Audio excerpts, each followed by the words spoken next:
एक विषारी नाग त्या झाडाच्या पायथ्याशी आला आणि घुटमळू लागला. कावळ्याने अंड दिलं की आणि गिळून टाकलंच.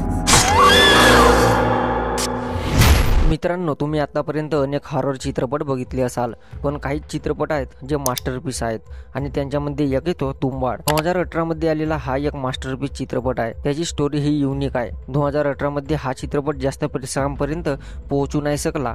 या कारणाने हा चित्रपट 2024 मध्ये 13 सप्टेंबरला रिलीज करण्यात आला आणि या चित्रपटाने 38 कोटीपेक्षा जास्त कमाई केली. तसाच एक मराठीतील सुद्धा मास्टरपीस हॉरर मिस्ट्री चित्रपट येऊन गेला आहे, पण दुर्दैव या चित्रपटाबद्दल अनेक मराठी प्रेक्षकांनाच माहिती नाही आणि त्या चित्रपटाचे नाव आहे लपाछपी. हा 2016 सालचा मास्टरपीस अंडररेटेड हॉरर मराठी चित्रपट आहे. या चित्रपटाला मास्टरपीस म्हणण्याचं कारण म्हणजे या चित्रपटाची स्टोरी ही युनिक आहे. नवरा बायको हे फायनान्शियल प्रॉब्लेममुळे काही दिवसांकरिता शहराबाहेर राहायला जातो. त्याची पत्नी ही प्रेग्नेंट सुद्धा असते. त्यांचं घर हा गावाबाहेर उसाच्या शेतामध्ये असतो. इकडे नुसतं उसाचं रान आणि मधामध्ये त्यांचं घर आणि त्या घरामध्ये त्यांच्यासोबत एक आजीबाई सुद्धा असते. मग घरामध्ये आणि शेतामध्ये वेगवेगळ्या घटना घडू लागतात, जे पाहून तुम्ही चक्क व्हाल.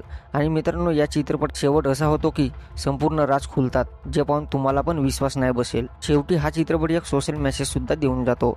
हा चित्रपट जास्त प्रेक्षकांपर्यंत पोहोचला असता तर 2016 सालचा हा हिट चित्रपट ठरला असता. मित्रांनो, हा मास्टरपीस चित्रपट तुम्हाला यूट्यूबवरती हिंदी मराठी या दोन्ही भाषांमध्ये फ्रीमध्ये बघायला मिळेल.